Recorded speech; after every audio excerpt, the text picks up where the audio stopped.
आज की कथा में प्रस्तुत करते हैं भोलेनाथ जी कैसे बने त्रिपुरारी का अवशेष भाग। श्री नारायण हरि ने धर्म का आडंबर करने वाले तारक पुत्रों का पाखंड कैसे पता किया, कौन सी सीआईडी भेजी।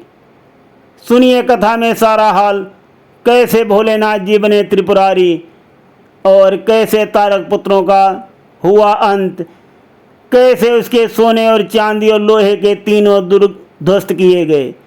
कथा में सारा हाल हम सुना रहे हैं, आप सभी को बहुत ध्यान से सुनना। कथा विस्तार पूर्वक प्रस्तुत है। तारक पुत्रों के द्वारा ब्रह्मा जी से वरदान स्वरूप 3 सोने चांदी और लोहे के महल प्राप्त कर लिए गए। ब्रह्मा जी के वरदान स्वरूप तीनों महल हवा में विचरने लगे और वो आराम से तीनों भाई जो हैं निवास करने लगे उनमें। वो त्रिपुर कहलाया। तीनों भाइयों ने एक दिन एकत्र होकर के विचार किया कि हमारे पूर्वज इतना कठिन तप करते थे, इतनी मुसीबतें सहन करते थे, भूख प्यास आराम सब कुछ त्याग कर निर्जला रह करके एक पैर पर खड़े होकर के त्रिदेवों की तपस्या करके और वरदान प्राप्त करते थे। लेकिन नतीजा क्या हुआ, क्या नतीजा होता रहा है? नतीजा 0 ही रहा है और सबका वध लगातार होता चला आ रहा है। कोई भी आज जीवित नहीं बचा, कितनी मुसीबतें सही, लेकिन उसका परिणाम 0 है, कुछ भी हाथ नहीं लगा। और इन त्रिदेवों ने ही मिल करके उनका वध किया है। कहीं शिव ने, कहीं ब्रह्मा जी ने, कहीं विष्णु जी ने। तो क्या कारण है? हमारे पूर्वजों की तपस्या का फल व्यर्थ जाता रहा है और हर बार उनको हार का ही मुंह देखना पड़ा और उनका वध ही हुआ है। जो जीवन के बदले में उनको मृत्यु ही मिली है। तो तीनों में से एक बोल उठा, कहने लगा कारण कारण कारण तो स्पष्ट है, जो ब्रह्मा जी ने हम सबको बतलाया था कि हमारे पूर्वज जो हैं उनके कुकर्मों के कारण ही उनकी वरदान की जो शक्ति है वो क्षीण हो जाती रही है और उनका वध अनिवार्य हो जाता था। तो देवताओं की शक्तियां किसी न किसी रूप में प्रकट होकर उनका वध कर देती थी। किंतु इस बार हम लोगों को इस बात का बहुत ध्यान रखना होगा और हमें जो है इस बात का आगे बहुत ध्यान रखना चाहिए। हम ऐसा कोई कार्य न करें जो मानवता और धर्म के विरुद्ध हो।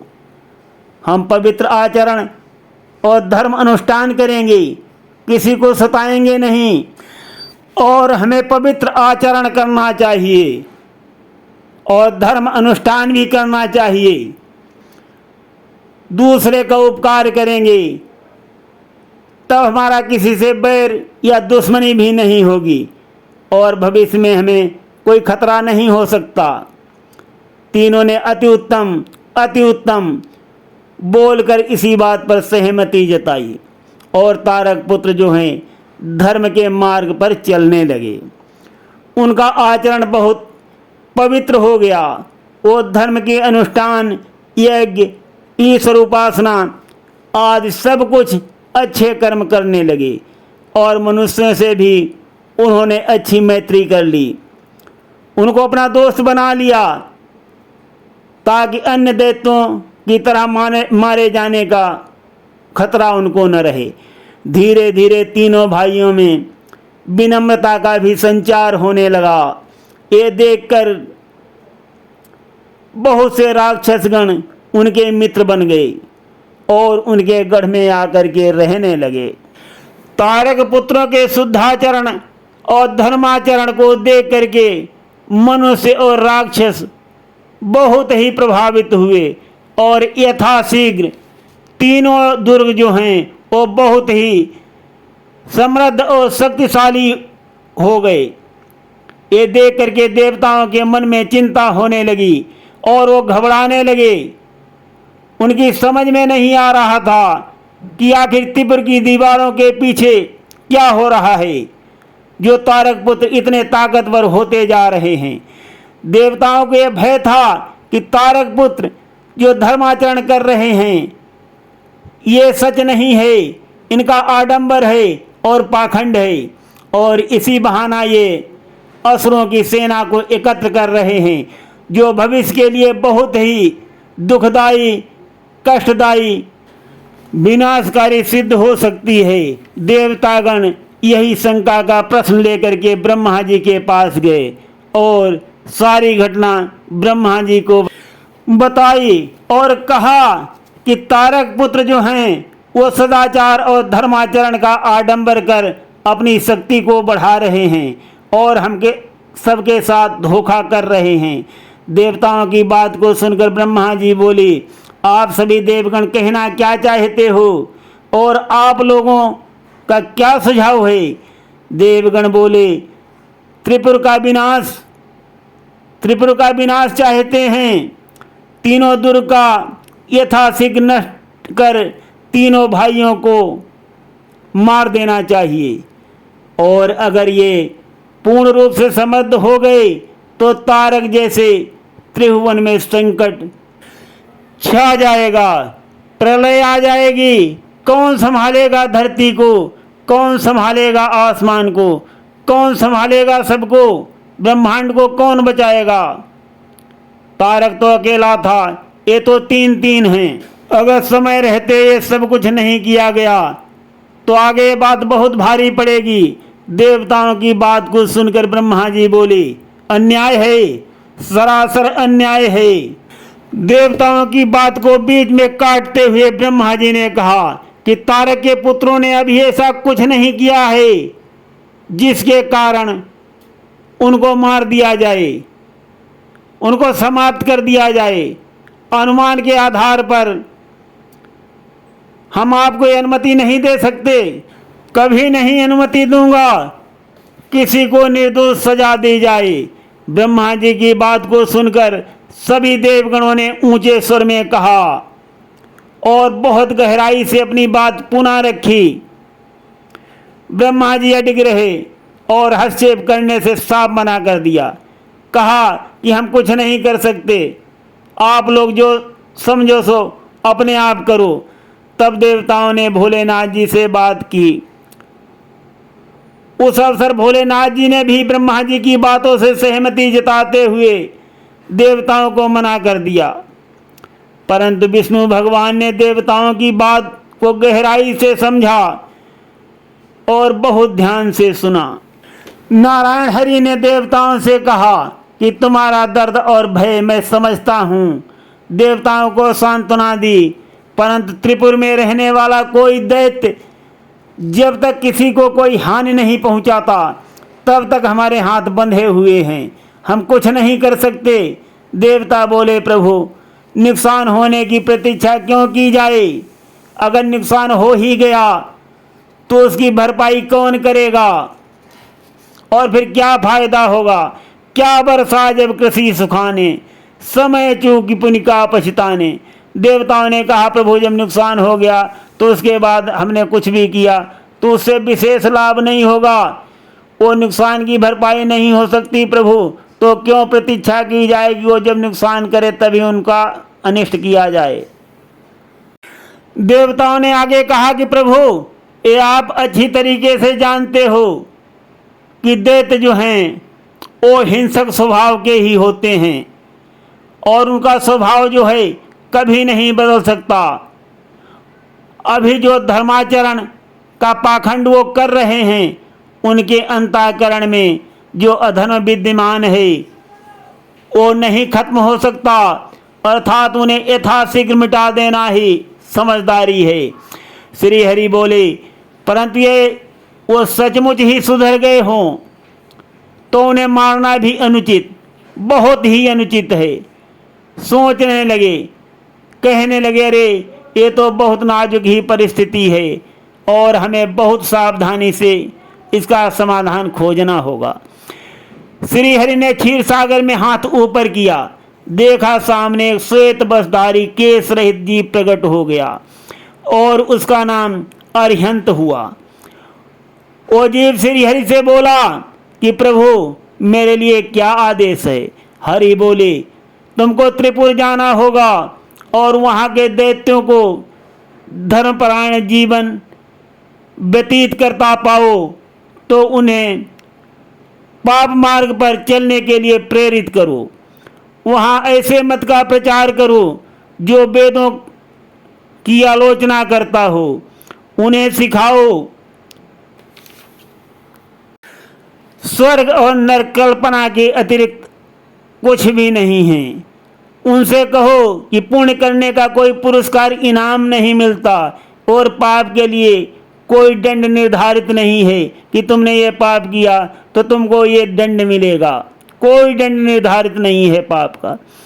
तुम्हें वहाँ के प्रत्येक असुर के साथ छल करके पथभ्रष्ट करना होगा। श्री हरि की बातों को सुनकर देवता अचंभित हो गए। सब बोले कि हे प्रभु, छल से किसी को पथभ्रष्ट करना तो सरासर अन्याय है। क्या कारण है प्रभु जो आप दैत्यों के साथ ऐसा अनुचित व्यवहार कराना चाहते हैं। देवताओं की बात को सुनकर ही ने उत्तर दिया, ये छल नहीं है, ये दैत्यों के अंदर छुपे हुए आडंबर और पाखंड को बाहर निकालने की युक्ति है। अगर दैत्य सच में आंतरिक भाव से सदाचारी हो गए तो कभी भी पथ भटकाने वाला मार्ग स्वीकार ही नहीं करेंगे। लाख कोशिश करने पर भी वो नहीं भटक सकते। भक्तन के करम रखवारी, अगर वो सचमुच भक्त हो गए हैं तो उनकी मैं स्वयं ही रखवाली करूँगा। वो कभी पथभ्रष्ट नहीं हो सकते और अगर उनके अंदर जरा सा भी लेस मात्र पाखंड है तो अरिहंत की बातों में अवश्य बहक जाएंगे और हमें इस प्रकार से उनकी सच्चाई का पता लग जाएगा कि उनके मन में क्या है और हमें समय रहते उन्हें नष्ट कर देने का पर्याप्त अवसर भी मिल जाएगा। श्री हरि नारायण जी का ये प्लान सुनकर देवगण बहुत प्रसन्न हुए और हंत जो है वो त्रिपुर पहुंच गया और उसने नारायण हरि की योजना पर कार्य करना प्रारंभ कर दिया। शुरू में तो उसके उपदेश को दैत्यों ने न तो स्वीकार किया और ना ही दैत्यों पर उसका कोई असर या प्रभाव हुआ। तीनों दुर्ग वैदिक जीवन शैली के केंद्र बन चुके थे और सभी दैत्यों ने अपने आप को आदर्श प्राणियों में परिवर्तित कर लिया था। किसी ने अरिहंत की शिक्षा उपदेशों पर ध्यान नहीं दिया, कुछ भी महत्व नहीं दिया, तो उदास हो गए और असफल होकर लौटने का विचार मन में करने लगे। अचानक पासा पलट गया और अरिहंत द्वारा प्रचारित अनेकता त्रिपुर के हर प्राणी के दिल में समा गई। आ गई उनके अंदर अनैतिकता असुरों के अंदर और असुर भाई फिर से अधर्मी हो गए और उन्होंने त्रिदेव को युद्ध के लिए ललकारा। कहने लगे कि मैंने बहुत सुन लिया है और अब तुम्हारी त्रिदेवों की मनमर्जी नहीं चलने दूंगा, युद्ध के लिए बाहर आओ। इस प्रकार से तीनों दुरात्मा ललकारने लगी। तारक के पुत्र, जब तारक पुत्रों का पाखंड और आडंबर बाहर आ गया तब देवतागण कहने लगे नारायण हरि से कि देखा प्रभु, हमारी जो संभावना थी, शंका थी, वो सच साबित हुई। भगवान श्री नारायण ने ब्रह्मा जी और सभी देवताओं को साथ लेकर के कैलाश पर्वत पर शिव जी के पास गए और कहा कि हमें त्रिपुर को नष्ट करना होगा। ब्रह्मा जी बोले ये काम आसान नहीं है, आसान नहीं है तारक पुत्रों का वध करना, और अपने वरदान की बात बताई और कहा कि तारक पुत्रों को तभी मारा जा सकता है जब पूर्ण नक्षत्र चंद्रमा के साथ युति में हो और तीनों दुर्ग भी उस समय समान रेखा में हो और ये संयोग जो है कल ही मात्र एक क्षण के लिए पड़ रहा है। त्रिपुर को केवल एक जलते हुए बाण से ही एक बार में नष्ट किया जा सकता है। शिव जी मुस्कराए और कहा कि सबको एकत्रित करो, मैं बताता हूं कि कैसे क्या करना है। और भोलेनाथ जी ने कहा, इंद्र सहित सभी देवताओं को समझाया कि अगले दिन संयोग के अनुसार तीनों दुर्ग आसपास एक ही रेखा में घूम रहे होंगे, उसी समय तुमको आक्रमण करना होगा। देवताओं ने वैसा ही किया। देवराज इंद्र ने आक्रमण किया, बहुत से दैत्य मारे गए, परंतु शुक्राचार्य जी ने मृत संजीवनी बूटी से उनको जीवित कर दिया। तुरंत बाजी पलट गई और तारक पुत्र जो हैं देवताओं पर भारी पड़ने लगे। फिर अचानक सब कुछ थम सा गया।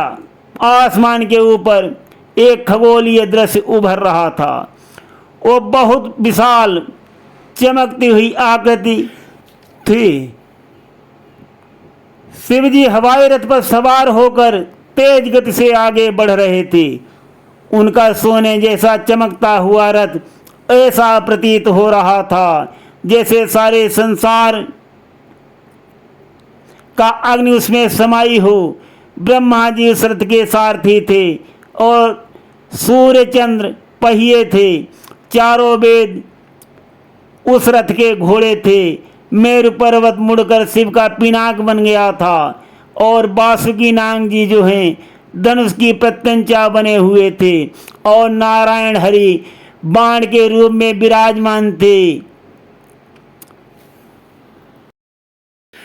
पवन देव जो हैं बाण की दिशा तय कर रहे थे और अग्निदेव जो हैं वो शीर्ष शक्ति प्रदान कर रहे थे, जलती हुई आग प्रदान कर रहे थे बाण में।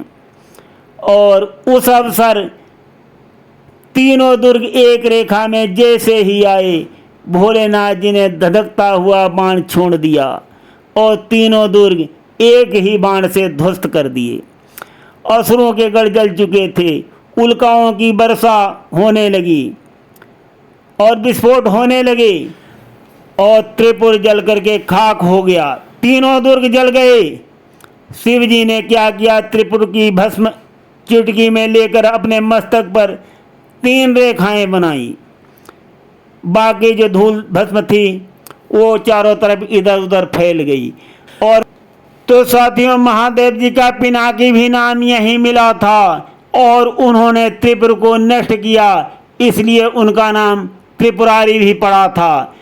देखिए श्री हरि ने आडंबर और पाखंड को कैसे पर्दाफाश कर लिया और भोलेनाथ जी त्रिपुर का विध्वंस कर बन गए त्रिपुरारी।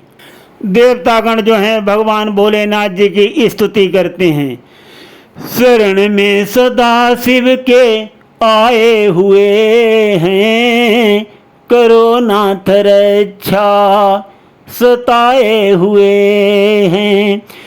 शरण में सदा शिव के आए हुए हैं, करो नाथ रक्षा सताए हुए हैं। जटाओं में शिव जी के बहती है गंगा, गले बीच लिपटा है काला भुजंगा। जटाओं में शिव जी के बहती है गंगा, गले बीच लिपटा है काला भुजंगा। बदन में भभूति रमाए हुए हैं, बदन में भभूति रमाए हुए हैं, करो नाथ रक्षा सताए हुए हैं, करो नाथ रक्षा सताए हुए हैं। इस तरह से देवतागण भोलेनाथ जी की स्तुति कर रहे हैं कि हे भोलेनाथ जी, हम लोग बहुत ही सताए हुए हैं। अब कोई ऐसा असुर उत्पन्न न हो जो हमें फिर से परेशान करे। सुनते रहिए गिरीश आध्यात्मिक ड्रीम में आज हम प्रसंग को यहीं पर विश्राम देते हैं। धन्यवाद।